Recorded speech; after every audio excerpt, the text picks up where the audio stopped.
Hey everybody, welcome to The Secret History Living in Your Aquarium. And if you are a nano fish fan and a fish keeper of a significant amount of time, you already know what is so incredible about this fish.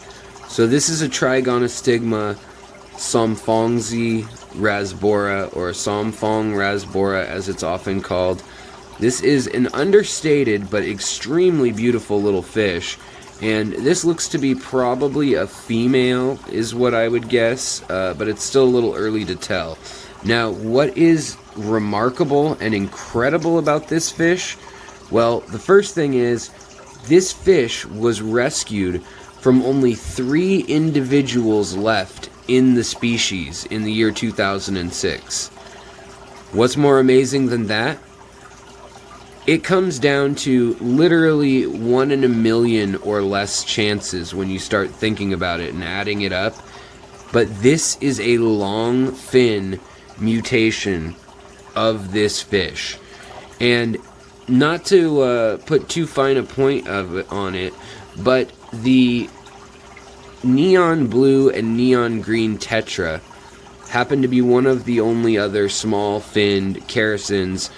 We know that the Corridoras, it's a pretty common mutation, and that on, guppies and other live bearers, they've been bred in captivity for so long that it's also fairly common.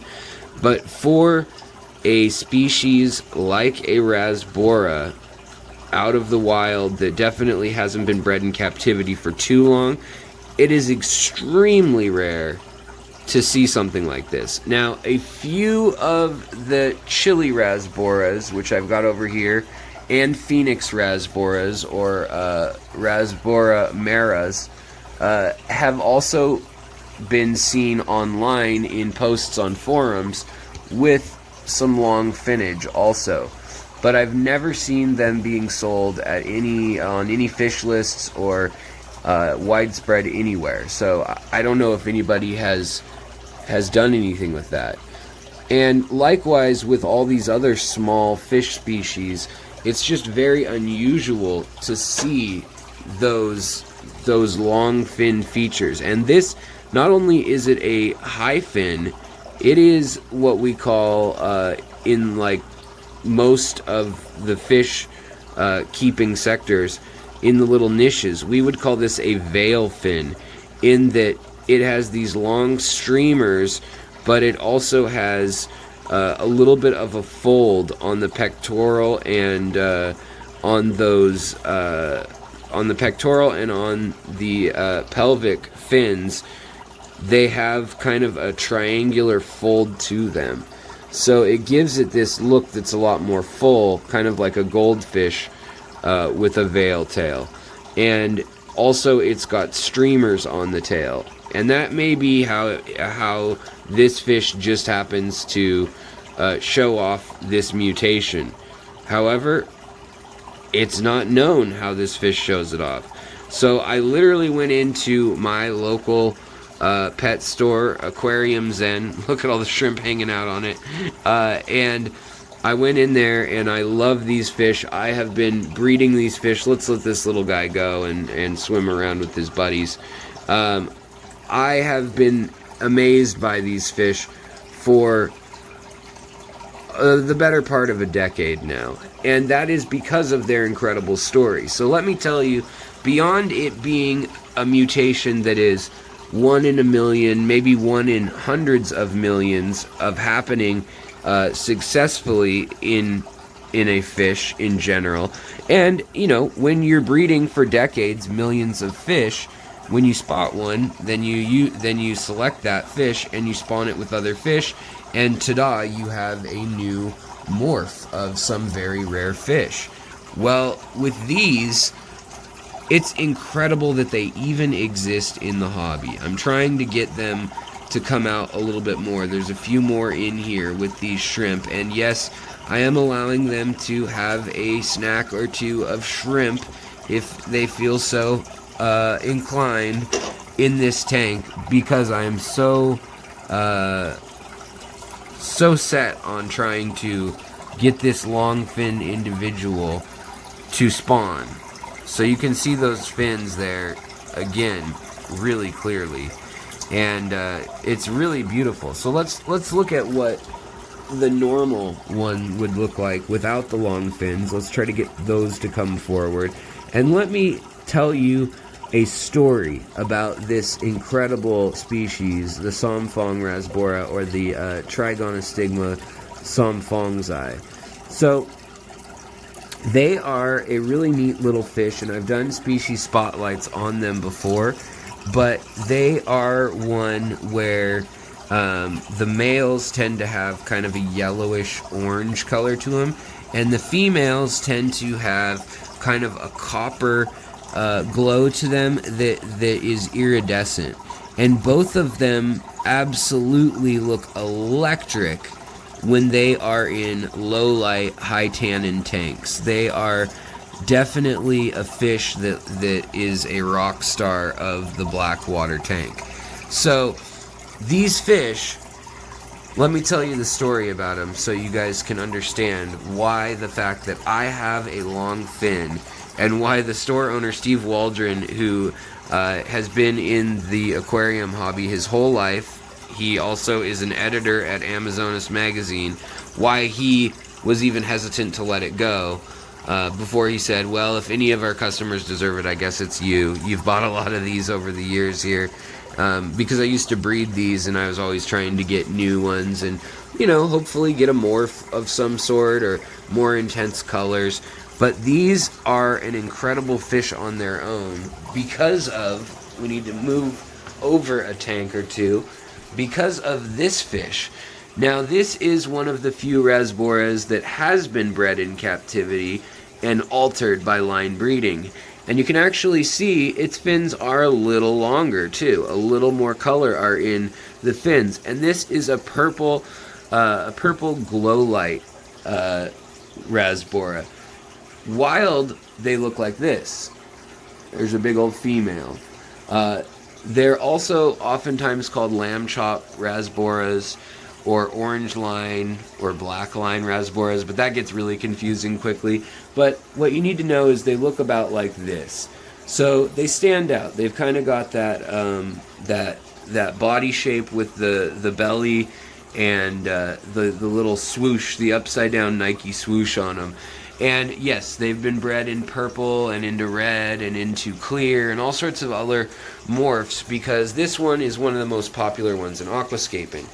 However, this little guy, the Somphongsi Rasbora, is one that was found in the 1950s, and very quickly, by not even the 1980s, it was ruled that this fish had gone extinct.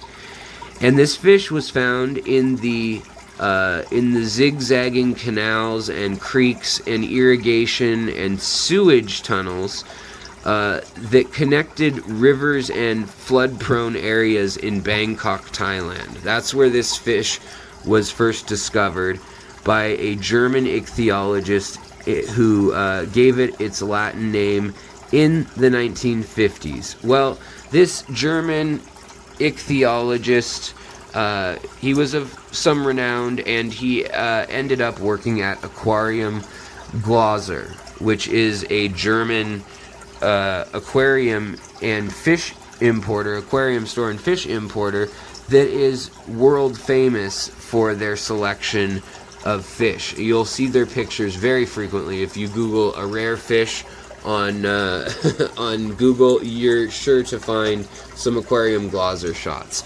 Well, right here we have what a normal Somphong Rasbora should look like.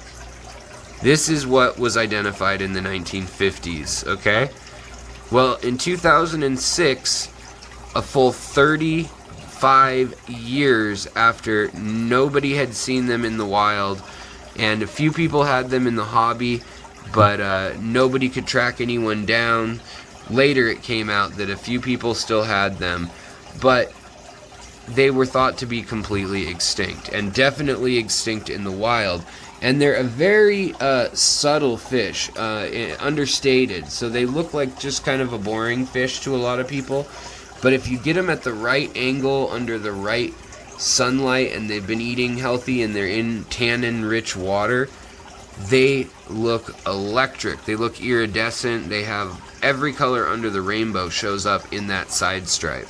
And in my species spotlight video on them, you can probably see more footage where I show that off a little bit better. But back to the story. So they were thought to be completely gone. Well, in 2006 at Aquarium Glauser, the grandson of the same ichthyologist that named this fish its Latin name, the Trigonostigma, let's try to catch it. The Trigonostigma Somphongsi. Well, his grandson noticed that one of these, a normal finned one, like the one that's right in the front here, showed up with a bunch of those lamb chop Rasboras. And even though they were young, he knew something was off. He knew that there was something special about this shipment, and he remembered his grandfather's fish. So whoever caught it first, I'm not sure if it was him or someone else, but the story I've been told is that his actual grandson was receiving the shipment, which makes for kind of a more poetic and fascinating story. But regardless, he was working at the company. He came down, he recognized the fish, and he was able to say, that is the fish that no one's seen since the 1970s, and in 1980 it was declared extinct. That's the fish. And they were able, out of an order of about 10,000 fish of those glow light Rasboras, they were able to pull out 3 individuals. Only 3 fish. What's worse, the 3 fish were 2 males and a female. And you can bet they were frustrated when that happened. Now, they called the person who sent them these fish. They asked and asked. They went over to Thailand and to Bangkok, and they searched for a total of 2 years during this time, from 2006 to 2008, to try to find where there could be a remnant population of these fish hanging out somewhere in the area within 50 kilometers surrounding Thailand's major city, Bangkok. Well, it turns out that they didn't find anything. In the meantime, though, they had managed in Germany to take those 3 fish, basically 2 fish, a male and a female, and breed dozens and dozens of babies of these difficult to breed egg scatterers. I mean, they're hard. They're very tiny fish. Full grown, they're half an inch to an inch long. And so they need infusoria and all sorts of special accommodations compared to, say, guppies or cribs or something. So they bred them. They passed them around the European hobby and eventually the U.S. hobby. And eventually their numbers reached the point where they started reintroducing them into some of the rivers that had been cleaned up in Thailand.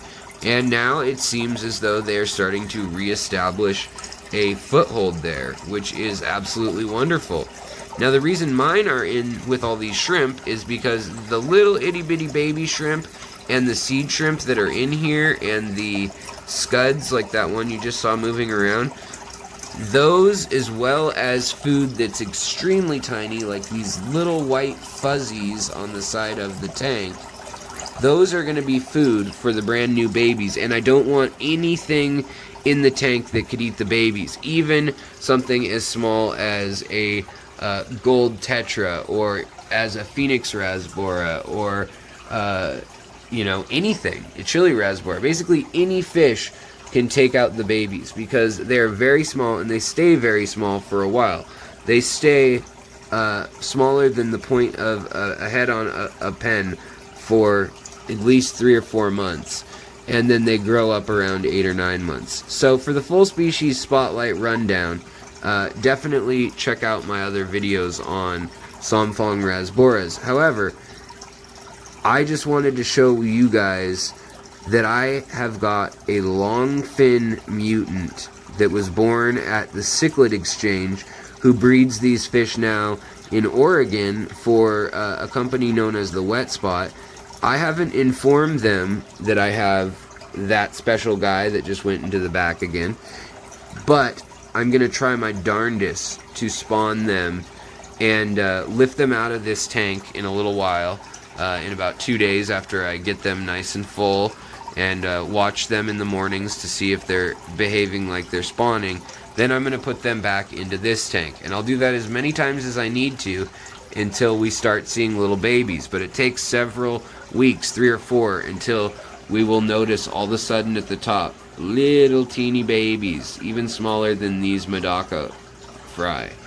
So that is the incredible survival story and preservation story, how our hobby and a keen eye from somebody who knew their aquarium history from their grandfather saved an entire species of beautiful fish that is now fairly widespread in our hobby and highly desirable, and how I ended up with the mutation, probably because their gene pool is rather limited, seeing as though 2 adults is what spurred the entire population.